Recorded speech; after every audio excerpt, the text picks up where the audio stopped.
प्रचंड प्रमाणात असतानाही जर काही मुठभर लोक यांच्या भोकांडी बसलेले असतील तर हे भक्त आहेत की कार्यकर्ते आहेत असा प्रश्न उभा राहतो.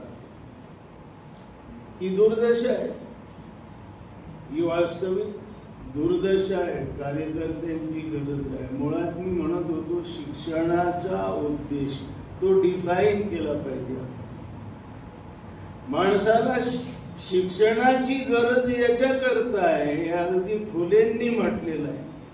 हम सब जानते विद्ये विना मती गेली, मती विना नीती गेली, नीती विना गती गेली, गती विना वित्त गेले, वित्ता विना शूद्र, वित्ता विना हे सगळं नाही म्हणून बोकांनी ते बसले.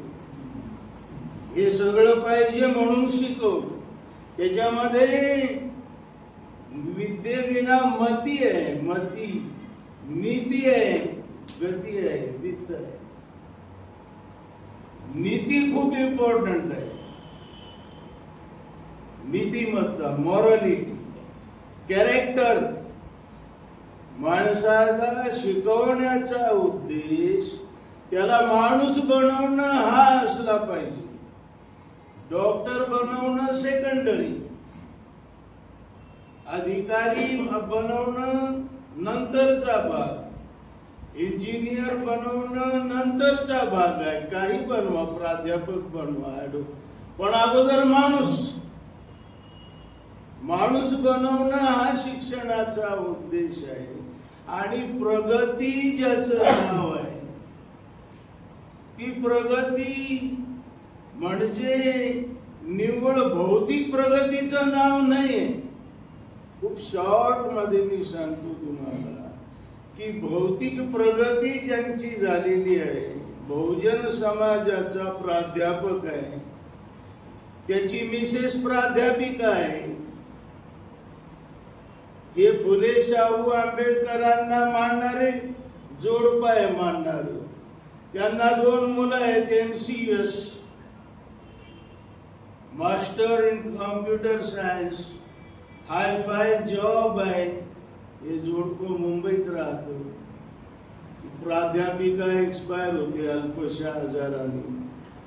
कळवलं जातं दोघा मुलांना. धाकटा येतो मुंबईत, विधी होतो प्राध्यापिकेचा आणि मग AC बंगल्यामध्ये प्राध्यापक बाप विचारतो धाकट्या मुलाला की दादा नाही आला, तुझा थोरला भाऊ नाही आला. आणि तो म्हणतो पप्पा, तो असं म्हणाला की आता मम्मीच्या वेळेला तू जाऊन ये. पुढं काय ही हसण्यासारखी गोष्ट नाही. सत्यपाल महाराज तुकडोजी महाराजांचं काम करतात. काल गेलो होतो चंद्रकांत साहेब आम्ही मोजरीला, अमरावतीचे.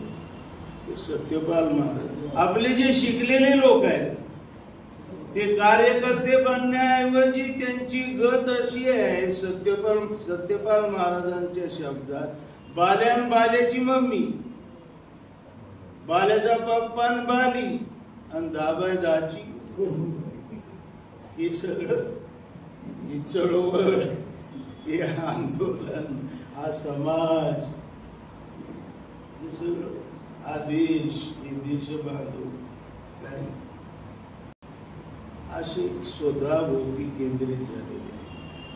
ही मूळ समस्या आहे. खरं शिक्षणाचा उद्देश माणसाला माणूस बनवणं हा आहे. आणि खूप शॉर्ट मध्ये तुम्हाला शेवटी सांगतो, अधिक न बोलता, या जगामध्ये माणसाला माणूस बनवणारं शिक्षण देण्याकरता अनादी काळापासून आपल्या महाराष्ट्रात तर आहेत हे आदर्श. बाहेर पण महापुरुष, जगामध्ये महापुरुष आले. पैगंबरांच्या वाङ्मयात त्यांना पैगंबर असं संबोधतात. पैगंबर मोहम्मद साहेब एकटे पैगंबर नाही. आदम पासून श्रंखला आहे. त्याच्यामध्ये अब्राहम आहे, मॉझेस आहे, जीसस आहे, ईसा, कुराणात एक चॅप्टर आहे.